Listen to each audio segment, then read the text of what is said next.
When HOA Karen shocked my disabled daughter Lila with a wire to keep her out, she smirked, thinking she'd won. She didn't know I'm a federal judge, or that a mother's love would bring her down. This is our story of pain, fight, and justice. Before watching the story, comment below from where you watching and also press like and subscribe button. The neighborhood was quiet and fancy with neat lawns and big houses. I thought it'd be perfect for me and Lila, my daughter. I'm a federal judge, a widow since my husband died 5 years ago. Life felt empty after that, but Lila, she's my everything. She's 12, in a wheelchair because her spine doesn't work right, but her heart is big and kind. She's my light in the dark. We moved here for a new beginning. I wanted Lila to feel safe, to have a home where people smiled at her. I'd watch her from the window playing with her little radio, her face so happy. But the neighbors didn't smile. They stared, whispered, their eyes cold. Especially Marjorie.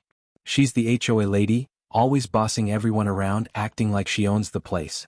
The first time she saw Lila, she frowned at her wheelchair like it was dirty. "This isn't right for here," she said, her voice sharp. I bit my tongue, hoping she'd warm up to us.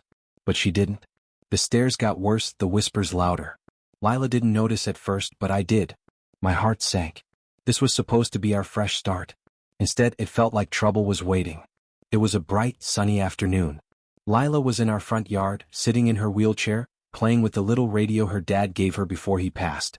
She loved that radio. Its scratchy music made her smile like he was still with her. I watched from the porch, feeling warm inside. She looked so happy, her small fingers tapping to the tune. Then Marjorie came.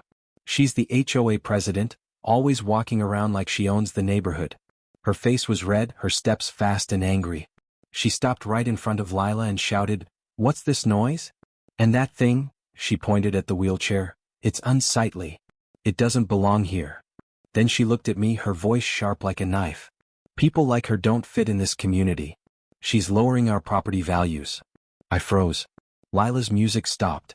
Her big eyes looked up at me, confused. I wanted to yell, to protect her, but my words stuck in my throat. Marjorie turned and stomped away, leaving silence behind. That night, Lila rolled into my room, her face small and sad. "Mommy, why doesn't she like me?" she asked, her voice shaking. I pulled her close, holding back my tears. "She's just mean, baby," I said, stroking her hair. "You're perfect." But inside, my heart was breaking. Lila's innocence, her sweet trust in the world, it was cracking and I couldn't stop it. I saw the hurt in her eyes and it felt like a punch to my chest. Then it got worse. Marjorie didn't stop. She started a war against us. She wrote petitions saying Lila's wheelchair broke HOA rules. Nasty notes appeared in our mailbox. "Get her out," or "This isn't a hospital." She'd knock on doors telling neighbors Lila was a problem. I'd find the notes late at night after long days in court, my hands shaking as I read them. I'm a judge, I solve fights, I bring justice, but this felt personal. I tried to stay calm, to talk to her nicely, to fix it without a fuss. I didn't want Lila to see me angry. But Marjorie wouldn't listen. She wanted us gone, and every word she said cut deeper, like she was stealing my daughter's home one piece at a time. It was a warm evening and the neighborhood was having a little party.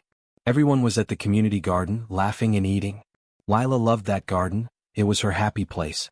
She'd sit there in her wheelchair, smelling the flowers, her face lighting up like the sun. I let her go, thinking she'd be safe. I was wrong. Marjorie had been watching, her eyes mean and cold. She'd rigged a wire near the garden, a bare electric line sticking out of the ground. She called it a deterrent to keep unwanted people away. I didn't know until it was too late. Lila rolled over to the flowers, reaching for a bright yellow one. Her hand brushed the wire and a loud snap cracked the air. Her small body shook, then fell trembling on the ground. I screamed her name, "Lila," and ran to her, my heart pounding so hard I couldn't breathe. Neighbors gasped, stepping back, but I didn't care. My baby was hurt. I dropped to my knees, pulling her into my arms. Her eyes fluttered, weak and scared. "I just wanted to see the flowers, Mommy," she whispered, her voice so tiny it broke me. Then she went limp, passing out in my lap. Tears poured down my face as I rocked her, begging her to wake up. Marjorie stood there, smirking. "She shouldn't have been there," she said like it was nothing. "Lila didn't die, but she wasn't okay. They took her to the hospital, her little body still and pale. The shock messed up her nerves, she couldn't feel her hands anymore, not even a little. I sat by her bed all night, holding her, stroking her soft hair. She whimpered in her sleep, small cries that stabbed my soul. My sweet girl hurt because of hate. I looked at her face, so peaceful yet so broken, and something inside me snapped. I'm a judge, I live for justice, but this was different. This was my daughter. Silent tears fell as I promised her, "No one will hurt you again, baby. I'll make this right." I've always been calm. As a judge, I have to be, sitting in court, listening, deciding right from wrong. But that night, seeing Lila in the hospital, something broke inside me. My little girl, my only family, was lying there because of Marjorie. I couldn't just sit still anymore.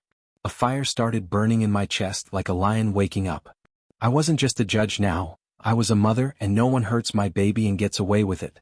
I started digging. I looked at everything Marjorie had done, the notes, the petitions, that awful wire. It wasn't just mean, it was wrong, illegal, a real crime. People started talking. Neighbors came to me, quiet and scared, saying Marjorie had been cruel for years. They didn't know I was a judge, they just saw me as Lila's mom. One day I heard her outside laughing with someone. "No one can touch me," she bragged, her voice loud and proud. "I run this place." I stood by my window listening, my hands shaking. Her words hit me hard. She thought she was untouchable, safe from everything. My eyes narrowed. I'd been patient, tried to be nice, but that was over. She'd gone too far, and I wasn't going to let her win. That night, alone in my house, I sat in the dark. The silence hurt, it was too quiet without Lila's laugh. I pulled out an old photo album, flipping to pictures of her as a baby. Her tiny face, her big smile, her little hands reaching for me. My heart ached so bad I could barely breathe. Then I looked at my gavel on the table, the heavy wood I used to bring justice. Tears stung my eyes as I picked it up, holding it tight. "No one hurts my little girl and walks away," I whispered, my voice cracking. It wasn't just a promise, it was a fire in my soul. Marjorie didn't know who I was, but she'd find out. I'd use everything I had, my law, my strength, my love, to protect Lila. She'd pay for what she did. I couldn't sit as the judge for this case, it was too close, too personal. But I made sure everything was perfect. I filed charges against Marjorie: assault, endangerment, reckless conduct. I gathered every piece of proof, the wire she rigged, the nasty notes, the neighbors who saw her hate. I handed it all to the court like a weapon. In the courtroom, Marjorie sat there at first, looking smug, her chin high like she'd win. But that changed fast. Witnesses spoke up, people who saw her set up the wire, who heard her cruel words. The police showed how she broke the law. Then Lila's medical records came in, pages about her pain, her hands that couldn't feel anymore. Marjorie's face started to crack, her confidence slipping away. Then came the hardest part. Lila couldn't come to court, she was still in the hospital, too weak to move. So they played a video of her instead. My little girl's face filled the screen, pale and small, tubes in her arms. Her voice shook as she spoke, soft and broken. "I just wanted to belong," she said, tears in her eyes. "I didn't mean to make anyone mad." The room went dead quiet. People stopped breathing. The lawyer next to me sniffed, wiping his face. Even the stenographer, the one typing everything, put her hands down, tears rolling down her cheeks. I sat in the gallery, my chest tight, fighting to stay strong. Lila's words cut me deep, but they hit everyone else too. The jury didn't take long. Guilty. Marjorie was convicted, jail time, big fines, her perfect life gone. I watched from the gallery, my face still, but my heart was racing with relief. She turned to me as they pulled her away, her eyes wild. "I didn't know who you were," she yelled like that would save her. I stood up, my voice cold and steady. "You didn't need to know who I am," I said. "You needed to know who she is, my daughter."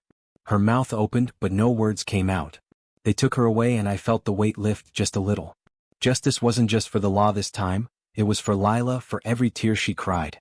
I closed my eyes, picturing her smile, and knew I'd fought for her like she deserved. Marjorie thought she ruled the world, but she forgot one thing: a mother's love is stronger than any rule. Months passed and Lila finally came home. The hospital days were behind us, but the scars stayed, on her hands, in her heart, in mine. Things were different now, though. The neighbors, the ones who'd stayed quiet before, felt bad. They came together and built something special, a new garden right in our yard. It had ramps for Lila's wheelchair, soft dirt she could reach, and bright flowers she loved. They said it was an apology, a way to make things right.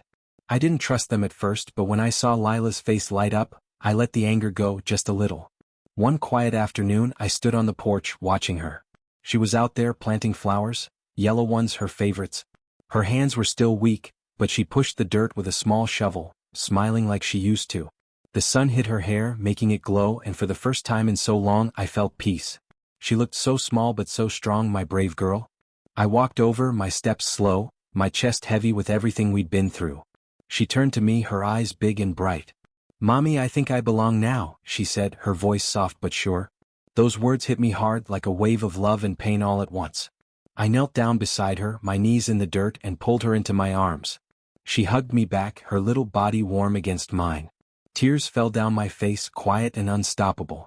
"You always did, my love," I whispered, my voice breaking as I held her tight. She didn't see my tears, she just smiled, resting her head on my shoulder. We stayed like that, surrounded by flowers, the world feeling right again.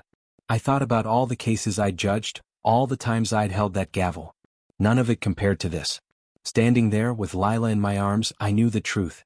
I've judged many cases, but none mattered more than this, because justice isn't just law. It's love. And for her I'd fight forever.